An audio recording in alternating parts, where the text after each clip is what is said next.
Well, I am back again with Brian White because Brian White probably knows some of the questions I'm going to throw at him this morning. Brian, you'll let me know if you don't actually know, right? Always, Okay. always. I don't just fill for time and make stuff up because your audience is smart enough to know, and my audience is smart enough to know, and there's enough people who do that, and it drives me crazy. People who are experts. I tell you, if you have a serious event and I'm not invited, it's not a serious event. And if you have a channel and I'm not invited, it's not a serious channel because a lot of names out there who get a lot of respect make some really basic mistakes. So you're doing the right thing, Randy. Isn't Keep it isn't it odd out there how many of these other channels, these other Tesla channels, put up absolute nonsense day yeah. after day after day, but they're really good at the technology. They're really good at scary, horrible headlines and thumbnails, and people keep coming back for it somehow. I don't know. Well, everybody's got something they're good at, and what I'm good at is the data, the numbers. And a good example is I didn't have a clear picture on deliveries, so this quarter I did not guide for deliveries. I guided for production, and Right. even James Stevenson guided only for production, not deliveries, because the outlook. I grabbed my 8 ball. It said outlook is unclear. It's hazy. Whatever it said, I knew better. So yeah, Proving that you do use an 8 ball. Oh yeah, that would a also magic one. that would Yeah. also prove that I do too. Okay. All right, let's go. Let's see. We are going to talk today. We're going to say, okay, some people are like, oh, Elon's spending too much time tweeting or Xing or posting or whatever it is that you do now on X. He's distracted. He doesn't have enough time to do what he needs to do. So I just thought I would go through a couple of the things of the last like 3 weeks that are just evidence that Elon is absolutely continuing to be a crazy man when it comes to the kind of stuff that is just leading edge, destroying all his competition, even though I don't think he sees it as competition. It's more like just, oh, let's just do the best we can. And oh, by the way, yeah, we are the best.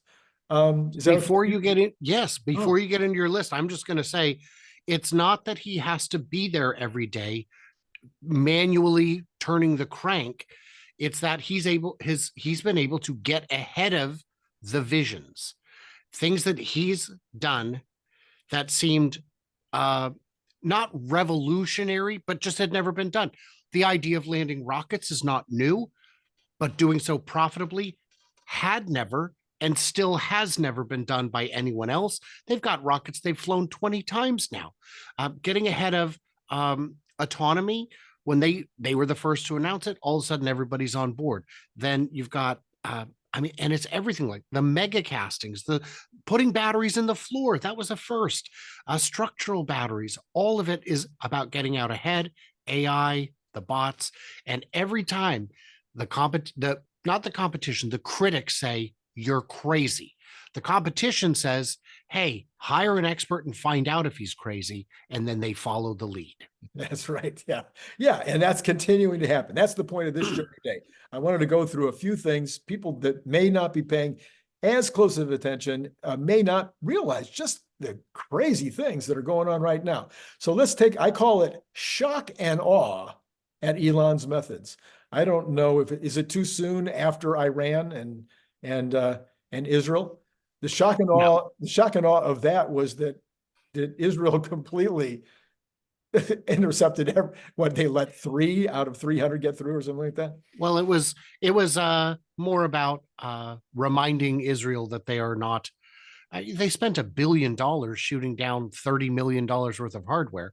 Yeah. Um, it's it was about reminding them that maybe you shouldn't kill their generals, In the execute embassy. their Okay. yeah in the I mean that's not yeah All I right. don't I don't know what they were expecting, but Let's start right at the very, very top. The number one subject in the entire market right now is AI. And of course, everybody is looking at Microsoft as the largest company in the world right now. Everybody is looking at what do you call it, Open AI and all the things that they're doing, which is like a subsidiary of Microsoft. They're looking at Meta. They're looking at all these other guys, and they're saying, yeah, there's only really a magnificent four now. Tesla's kind of off the list, but according to Elon, and based on what I've been able to see in terms of data, his X.AI company is about to overtake every other player in their LLM capabilities, usefulness, speed, etc. They've proven, I think everybody agrees at this point, that they're ahead on some data, on some speed capabilities, like maybe math, grade school level math. They might be ahead of the others right now. Elon is saying, yes, our 1.5 is going to be even further ahead, and 2.0 is right behind it. And that's where we pull ahead of everybody pretty much across the board on metrics. So that seems like Elon's doing okay. Well, there was a number about how much compute they have that you shared with me. Why don't you Yes. tell me about how much compute they have? So there was a lot of reports that Tesla was like number 7 in total compute. And Elon says, no, you guys have the numbers all wrong. We are number 2 in the world behind Meta in total compute. And I guess maybe people weren't counting up every bit of the compute that they had already purchased from NVIDIA and then adding that together with Dojo. But he says, not only that, you don't really have XAI on your list. And right now, XAI is number 3 in the world in terms of total compute. So 2 of his companies are number 2 and 3 in total compute. So how should Wall Street look at that? Exactly. So there are 2 questions with AI. Do you have it in a working format? And what are you using it for? It's great that OpenAI has become the leader in both creating homework and grading it.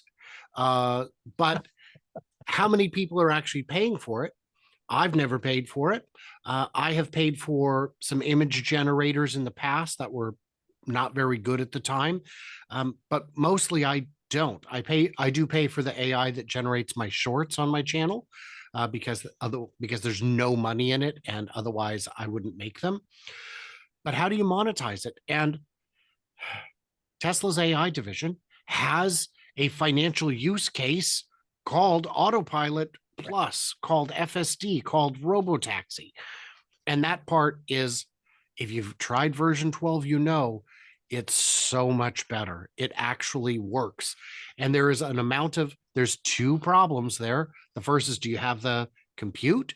And the second, which is a multi-billion-dollar problem. Right. And the second is, do you have the data, which is a thing you can't buy for any amount of money. If you want the kind of training data that Tesla has, you need a time machine, and you need to go back in time and put 9 cameras on every car you sell for years, get them all internet connected. And worth noting that Tesla's compute only includes what they have back at headquarters.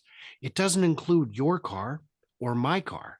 If you were to add that in, because they're not running data there, but they are part of the process. They are part of the equation. When they say we need training sets on this, my car has to do the computations to find it. Mm-hmm. So if you were to include that, this is a cluster of computers millions wide. Yes. So you can't buy that data, not at any price, and you can't make it yourself. Waymo is already up to, I think, 30 million miles driven. 30 million. Randy, that's a lot. No. What's I think Tesla's above that. What are they? They just crossed 1 billion, and 1 billion. People are thinking they might be getting close to doing 1 billion a month. They could get to 1 billion a month. Getting to 1 billion every 3 months is hard not to imagine.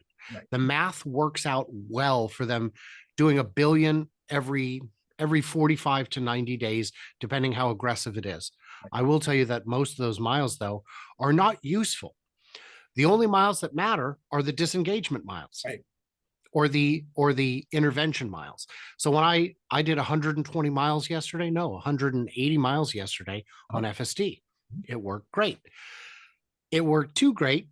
There's no training data. Yeah. I did not provide anything useful except me changing the speed from time to time, but that's not useful information, I don't think, because I've told it what speed to go. So yeah, in terms of AI, no one can predict who the winners and losers will be. There will be some companies with more money that fail and less money that succeed.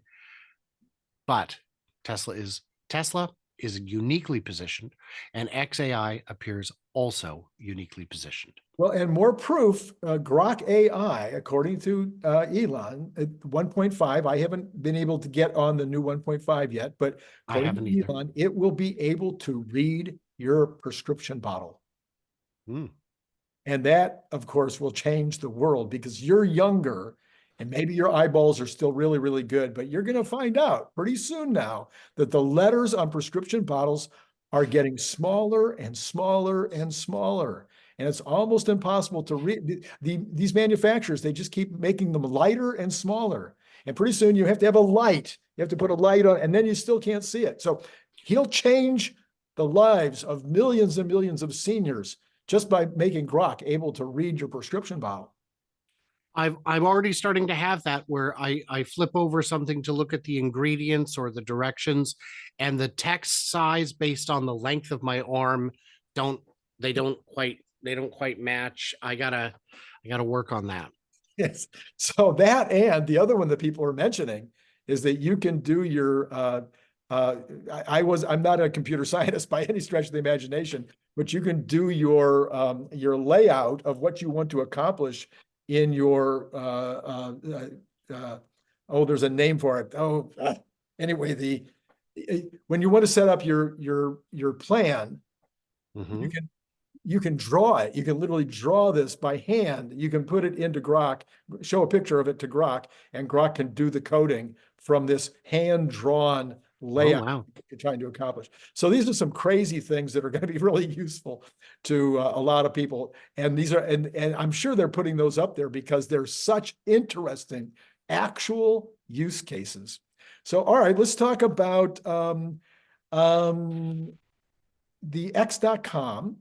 Okay, which everybody said this will be his first failure. This is the one where Elon is going to lose it. It's going to be over for him. All the advertisers left and they're screaming and yelling because it's not a safe place to be. And, how can they possibly advertise when their ads are going to show up next to nasty stuff? Well, I guess you might have read some articles over the last couple of days where one of the big companies that is a third-party company that analyzes whether it's a safe environment for advertisers had got their numbers wrong. They've been putting up the wrong number and giving the advertisers the wrong number for the last, I guess, about 4 months. And X.com's employees found that, showed it to them, and they agreed, and they've sent out an apology letter now. But at this point, X.com is verified as being 99.9% safe. And therefore, they are at the very top of their class among all of the other companies out there that have social media advertising. So once again, going from 0 to number 1. Well, I would say that the biggest concern there was Elon himself said, "You are killing this company by not advertising." He's the one who started that rumor. So if it's a lie, it's his lie. And I believe it was a lie. He's got enough money to pour into it to keep it alive as a hobby, if he'd like. The biggest financial problem X has is that the loan payments are too expensive. You've got to pay for it. He didn't pay cash. He put a lot of cash in. Other people came in and brought some cash, but there's still a big loan payment to make, and that makes it harder to make a profit. In terms of the trust score of 99.9%, that doesn't surprise me, but no number would surprise. If you said it was 81, that wouldn't surprise me either, because it comes down to who you follow. I don't follow people who would say crazy things necessarily. And on the rare occasions they do, I click not interested, show me less from this person. And that is what I get, is less from them.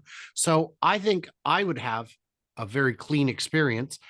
I would say that out of 1,000 comments I see, none of them would be even objectionable, let alone objectionable to an advertiser. Not even something I dislike necessarily. Now, there are tons of spammers. Oh, nudes in the bio. But you have to get all the way to the bottom and then click to expand and then go, oh, gosh, again. And they're working on it, but it's an impossible feat. I know before the acquisition, he thought, I'm going to crack down on spammers and scammers day one.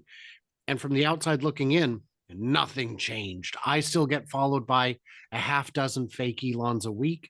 If they can't address it when it's his name, when it's the owner's name, what chance do the rest of us have? In terms of advertising safety, though, I don't see it being a problem. I imagine revenue will return. I don't really pay attention to any of that because it's just a business tool for me. Yeah, so I'm just looking at it again. The headline today is that Elon is doing fine across the board, way better than fine. And that in fact, now his platform that everybody was so worried about and that he was going to lose money on is now the best at the safety score, which is going to give his sales team a phenomenal tool to go out and sell from. They are also the lowest cost per click right now and the lowest cost per transaction. So at that point, we've also heard from Elon that most of the advertisers will come back.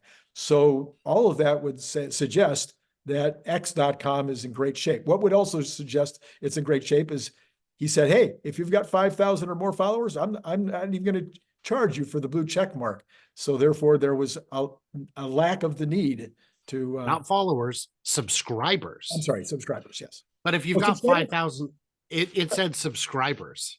Are you sure? I thought it was no. I thought it was followers. I'm still getting. Yeah, go back and look because I'm still getting charged for mine. I'm sure of that.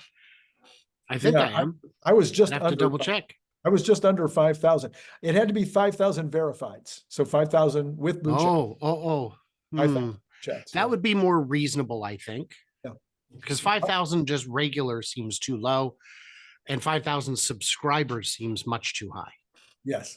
Okay. So I am going to skip number 4 for now because we kind of did that to death yesterday. I was talking about the layoffs are a bullish sign. So we'll just mention it right now. Go watch yesterday's video. Go watch yesterday's video. That's exactly right. I'll put up a card in a minute. Sandy Monroe, number 5, Sandy Monroe and Caresoft continue to talk about the amazing tech in the Cybertruck. And we can only imagine what's coming in the new Gen 3 vehicle. Gosh, I watched that Caresoft video yesterday. Wow. I keep talking about it because that was so well done. I know you had a chance to look at it. What did you think? Insightful, unsurprising. A good example was early in the video. They said, here's what your lead acid battery looks like in your normal car. Here's what it looks like in a Model Y. It's much, much smaller. Here's what it looks like. Well, no, like a third of the size because it doesn't need to crank the now. But that's not good enough. They went to an even smaller one. That's just a lithium ion, very small, very compact. And then for the Cybertruck, they redesigned it again. They're never stopping. They showed the linkage for a Silverado versus the steering setup for a Cybertruck. And John, the host, John says, so this is cheaper, right? And the president of Caresoft, which is a benchmarking company that does teardowns, just like Monroe and Associates. There's a lot of companies in Michigan that offer this service. He said, yes, just look at how many pieces, how complicated versus a third as much material. And in that regard, these products are a moving target. Everyone knows that. Everyone who's watching this probably knows when you buy a 2023 Ford F-150 versus a 24, it's the same truck. Maybe they changed the blinkers, maybe they put a new stripe, maybe they changed where the crease on the hood is. It's the same truck. There might be 4 or 5 changes from the previous one until they do a whole new generation. Where with Tesla, they're updating every part of it all the time. And that's a speed of innovation that American car companies haven't done since the Model T.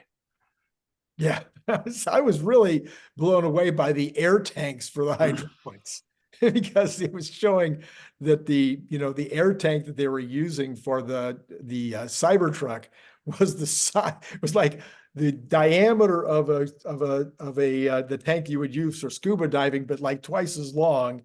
And it had this unique little thing coming off of the tank that they couldn't figure out quite what it was, and they had to follow it around to see where this line was going, of taking some of the air and going somewhere with it, and it was going up to into the battery chamber to provide some cooling in the battery chamber. I mean, it was just, these are things that nobody else is doing. They showed the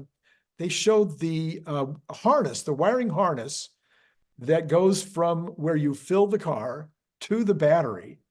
And they were showing that wiring harness and showing how small, how lightweight, and how rigid they've made it, instead of like most wiring harnesses that are so hard to manage. But they were showing that even an old guy, like maybe even I, would be able to manage this wiring harness and put it into the car all day long without, breaking a sweat, compared to what's been in the past, these unwieldy and heavy wiring harnesses. Easy means fewer mistakes. A better example, it wasn't in the CareSoft video, was for the air tank for the Model S. It's a structural component. It is the front cross member that is there for structural support. They said, well, we need to, yeah, I imagine what it came down to is, boy, we've got this structure here, but we need an air tank. I'll fight you for the space. Let's just get married instead.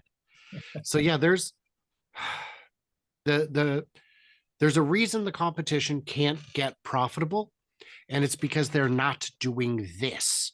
Can they do this? I don't know if their structure even supports it. Maybe it's too soon to tell. I hope so. Well, the competition commonly is not doing it in-house. So that's one of the big problems, is that they're having these things made for them by outside suppliers. The outside suppliers need to have an incentive to do it any differently. And as long as they're able to sell bajillions of them to, all the other players, what's the incentive to start making some really radical changes? So I don't know. I don't know how it changes. So we also, of course, everybody here knows this, but I really had to put it in the list, is that FSD is on the verge of happening. So while everybody talks about, is Elon really staying in touch? Is he really? Well, I'm guessing. I don't know. I can't say this for 100% sure, but I'm guessing that Elon is very involved on maybe even a daily basis on getting FSD ready for 8.8. What do you think?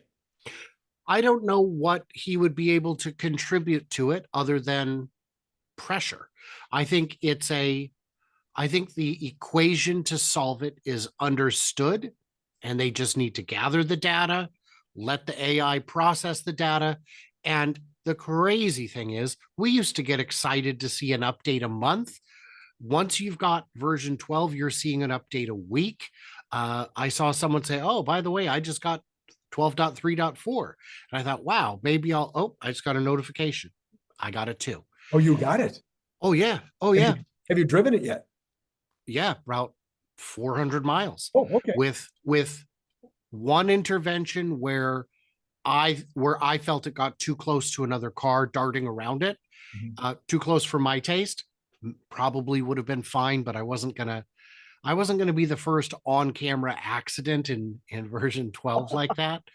So, but on version 11, if someone said, what are the odds that on version 11, you'd be comfortable sending your car across town or sending it back? I'd have said 0% chance.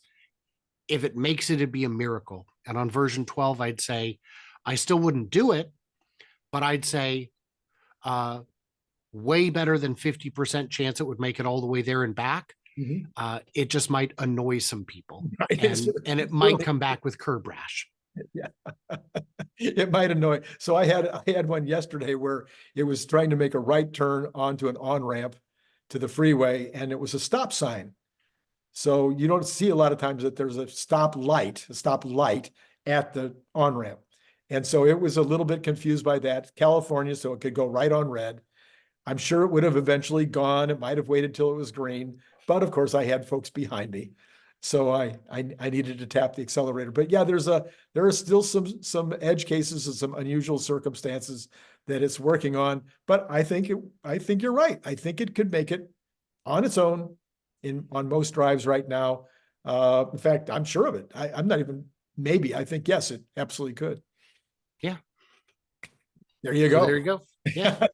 So the last thought I had on this was that for those again who are looking at the stock being down today, maybe feeling a little glum. I don't know. This is Tuesday, so maybe the stock isn't down. Maybe it's Tuesday, the stock is up. We don't know what's going to happen. Crystal ball? Anything on your crystal ball about tomorrow's stock exchange? No, it's try again later. It says check back at the end of tomorrow. Okay. So, but one thing I will tell you is that Tesla has just announced that they're increasing the prices of their inventory items in the United States, the Model Ys in inventory in the United States. They're increasing those prices. That is a bullish statement. They have not been decreasing prices anywhere. They've been giving some deals on loans in China, but overall, seems a little bullish from the standpoint of the pricing, at least at this moment. I would say so. Steady is good. The reduction in FSD, I think, is a smart move, even if just to attract as much training data as possible. I think it's all going to work. And yeah, if we were seeing more massive price cuts, I'd be a little more worried, but we don't. I think we should do a poll about whether people think their car is ready to what percentage of the trips that they go on would have been okay if they weren't in the car. That'd be a poll. Yeah. I think that's a good one. And maybe you should post that and then we should revisit it maybe next week. There you go. All right. Brian, any last thoughts with regard to whether Elon is still 100% engaged and creating amazing new stuff for our futures? We didn't talk about Starship. I think that's so exciting. It's how many times are you going to break the record for the world's biggest rocket? And the answer is more times. More times. Yes. So I think it's gonna, Starship gets me very excited. The only two things that can make me cry is rockets and baseball. But baseball. Okay. Yeah. Ron Barron was quoted 2 weeks ago as saying that he believes that SpaceX has a chance to be larger than Tesla, which he also believes will be the largest company in the world, and that SpaceX could be even larger. So they have millions of Starlink subscribers already, and nothing but additional capacity around the world in new markets. Because sure, one satellite can only handle a few thousand, 10,000, I don't know. We don't know the number of subscribers, but it keeps moving. It's always somewhere else. And everywhere it goes is a potential customer. I had heard that there could be talks to bring Starlink to India. Yes, because he's going there on the 21st. And if a deal can be made to bring it to India, it could, I don't know if you know this, but there's a few people in India. there are, and most of them do not have reliable high-speed internet. Well, here it is. My breakthrough is it's always great to have you on board. And it's always wonderful to be able to have a conversation with all of you out there.